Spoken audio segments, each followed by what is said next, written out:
Hey guys, welcome back for the Film Fan Club. I'm Sam Carrico, here to break down the final 4 episodes of Orange is the New Black, Season 5.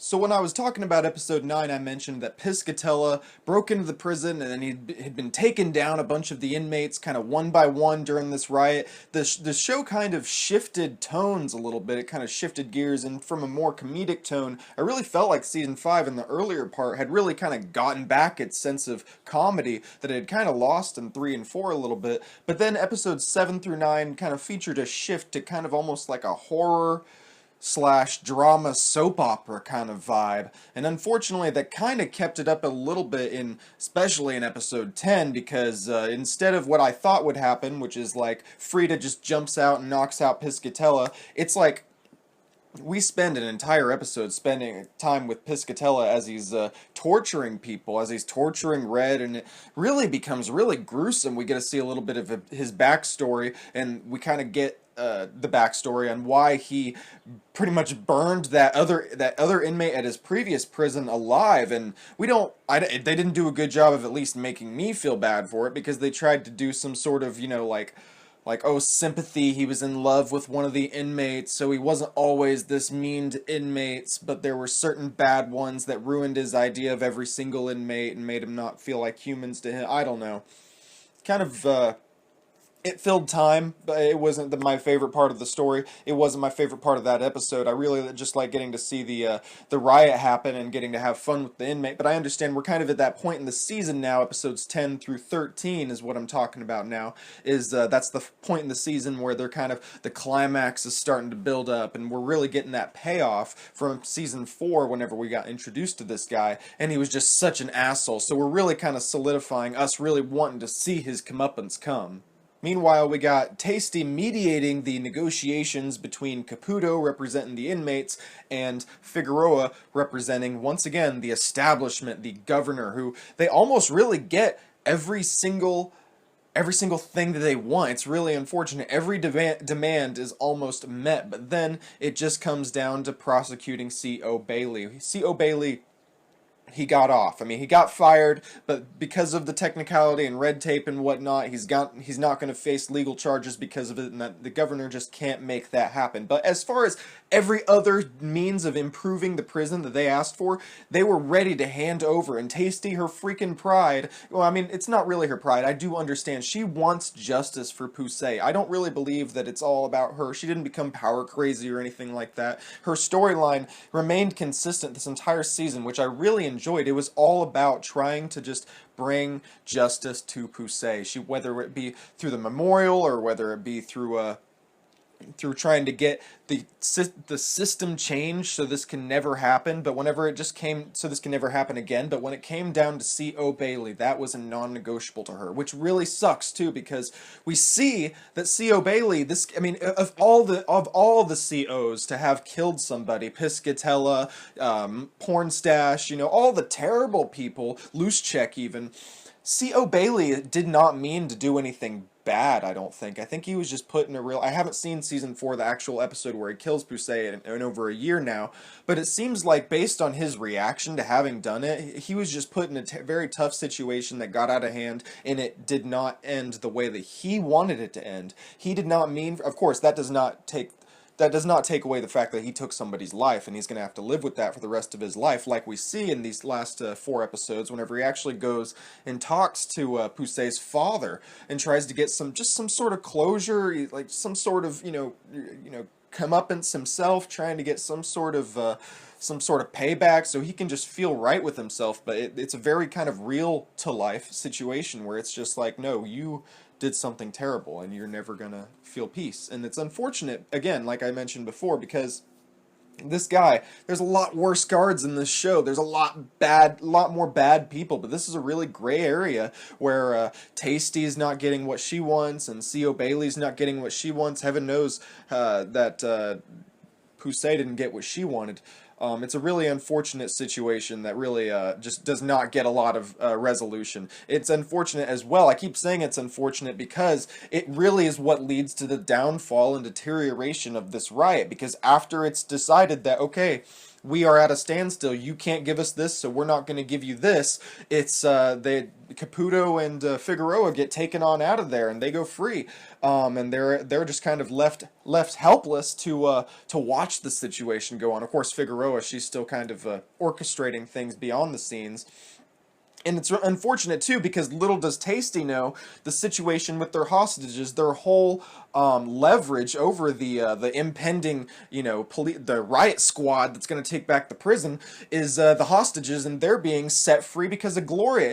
And completely, the show does a really good job of making me understand everybody's situations, everybody's struggles, and why they're doing what they're doing, because we see Gloria, her son's in the hospital, she needs to make it to him. She sees a glimmer of hope by talking to Caputo earlier that maybe he can that maybe they can do something to where she can get out earlier or on time, or she can just get to her son. So she thinks if she can get to her son and just give these people, the establishment people, the cops, if she can just give them what they want, which is the hostages, then she can go free. But this plan deteriorates because in a moment of weakness she reveals all this to Maria, who has been kind of laying low in the past few episodes, trying to, at first she was leading this riot, then she started laying low, and now she's looking for a way to escape the riot and escape the repercussions, because she's got a baby she also wants to see. I mean, everybody, it really, no matter how much of a badass they seem like on the show, they're all people, and that gets really, there's a car driver, motorcycle driving by, they're all people, but it really shows they all just have human needs and human wants, and they would be willing to go to the end of the earth to do it. So I understand why Maria did what she did, but man, she really screwed everyone over, man. She released all the hostages,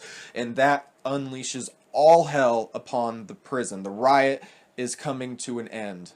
It's funny that I mentioned that all hell breaks loose when the riot comes to an end, but I've really enjoyed getting to see the way that the writers and the actors and the directors, everyone on the show has really handled just showing how the riot in this 3-day span has just played out. It's been a really interesting, great idea for this season, and also the way that they took it from making it into a frivolous kind of, situation going out of hand, they made it into a storyline, but they were able to use the situations of the day with criminal injustice, or with the injustice, the injustices in our criminal justice system, and also with the prison overcrowding in our private prison system, not to mention with what's going on with Black Lives Matter, and the storylines in the show with Pousse's death. They were able to take this whole situation and making it into a really meaningful storyline that I've really gotten to see play out over the course of this season. I've liked that this whole season is just really, we've gotten a lot of time to focus on this and focus on the various characters that we know and love now from previous seasons, previous 4 seasons at play. So that's been really fun getting to see, but unfortunately, all good things must come to an end. So the riot gear officers are coming through, storming the gates, taking down some of our favorite characters. It's unfortunate, the girls who have been blocking the prison, holding the wall, holding the line since the beginning of this season, they're the first to go. Tasty's running through trying to warn people. Man, it just gets crazy because not Poussey, but Suzanne, she's been kind of going crazy. She got knocked out with some lithium thanks to Black Cindy, and they are just, it's a lot of crazy. It just really feels hectic, but also they play some funny music at the beginning, just like Orange is the New Black style, classic style. It seems that's all this crazy, chaotic motion going on around everything, but it's also just kind of fun, calming music. I really like the kind of paradox or the parallels there. That was really fun to get to see. Meanwhile, Alex, Piper, Red, and Frida, and etc. are all downstairs underneath the prison in the pool area, and that whole pool area secret bunker storyline I've kind of struggled with over the course of this season. It's so outlandish, but it served its purpose for this season, because I should have understood that they were going to use it more so to have a just to have a purpose and a storyline with it. So it's done a good job. It's been fine. I still think it's really ridiculous that there's a pool underneath the prison that nobody knew about until season 5, when Frida has a secret base under there or whatever. It's really ridiculous. But anyways, they're all still hiding under there. I forgot to mention, I really liked the Piper proposing to Alex scene in the episode 12, I believe. That was just a really small human moment that I really enjoyed, just kind of to see, again, these characters that we've known for 4 seasons grow with each other. I mean, since Piper was engaged to Larry, poor Larry. Well, Larry's kind of an asshole, whatever. At the beginning of the show, they were in very different spaces, and now they're finally gotten to this point. But what's gonna happen, man? They're just waiting for this riot to end. I really did enjoy, though, because once Tasty and Crazy Eyes and Black Cindy all make it down to the bunker, Tasty sees Piscatella, who's held hostage, and she's ready to kill him. She's like, if I can't have Bailey, I got you. But then again, human moments, human characters, very amazing acting on the actress who plays Tasty's part. She just breaks down. Instead of killing him, she's like, I miss her so much, you know, and it's just, you really feel for her too. She does an amazing job with the performance there. And I mean, she realizes that killing Piscatella isn't going to solve this, and that's also what Red kind of realizes too, because she was ready to torture him and kill him and tie him up and whatever, and she about killed him, but Red at the end of the day lets him go, and that was just a great moment. She's like, you walk out of here. And then of course us as the audience, we want to see Piscatella get, again, his comeuppance. He has to get what he deserves. So right whenever he walks out of the door, he gets shot by one of the, again, and I think it's kind of an interesting situation, because he gets shot by a young guard who didn't mean to, but he was just kind of, you know, kind of reminded me of Bailey, the guy who killed Piscatella. And it's making me wonder if having killed Piscatella, that's what's going to set about prison reform in season 6, because there's a lot of unanswered questions jumping off of that point. We don't even get to see what happens when the riot guards come in and take over, you know, find the secret pool. It ends with the explosion and our main characters just reacting, just waiting their impending doom, it looks like. It's really interesting. I mean, and also with Maritza and Flocka, I mean, all the prisoners getting dispersed and set off to different areas. I don't know what's going on. I'm wondering if their video that they shot at the very end, whenever they're like, this is how they always treat us, and then they posted it, if that's going to have an impact, and then if Piscatella's death is going to have an impact going forward in season 6, because there's got to be some change come around to the system. I'm really hoping that this all isn't in vain, like Tasty says. She's like, I ruined everything, but I think that it makes sense, you know, her position wanting to get justice for Poussey and not feeling that was like an option with her murderer still walking around. So there's a lot of questions left to be answered. I didn't really like that particular part of this final episode of season 5, but it makes me want to come back. I'm very much more inclined to watch season 6 of Orange is the New Black than I am to watch season 5 of House of Cards. Overall, I've really enjoyed this last season of Orange is the New Black. I think they did a really great job maintaining the quality and bringing back the quality. I've enjoyed this season actually a lot more than seasons 3 and 4. It's right up there with the first couple for me.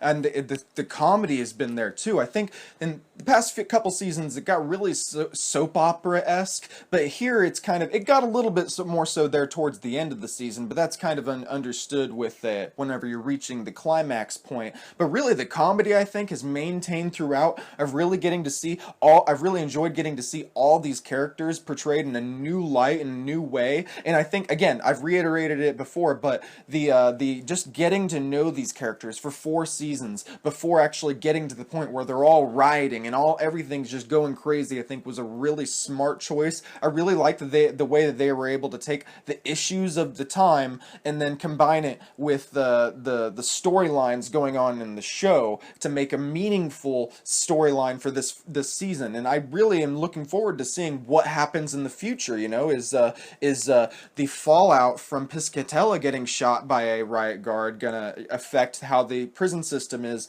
going forward? Is Maritza and Flocka's video where they're like, this is how they treat us all the time, is that gonna have an impact on it? What's gonna happen? We don't even know what happens to our main characters. We just see them, you know, awaiting their impending doom, it looks like, as an explosion comes into the bunker and the riot guards presumably are storming the place. There's plenty of prisoners on the run still to get to see. You know, where there's Chang and there's also Pennsatucky. There are just lots of questions still remain. What's going to happen in season 6? I can't wait. I'll definitely be tuning in. I'm a lot more inclined to watch season 6 of Orange is the New Black than I am of season 6 of House of Cards. So as for season 5 of Orange is the New Black, I'm going to give it 8 out of 10.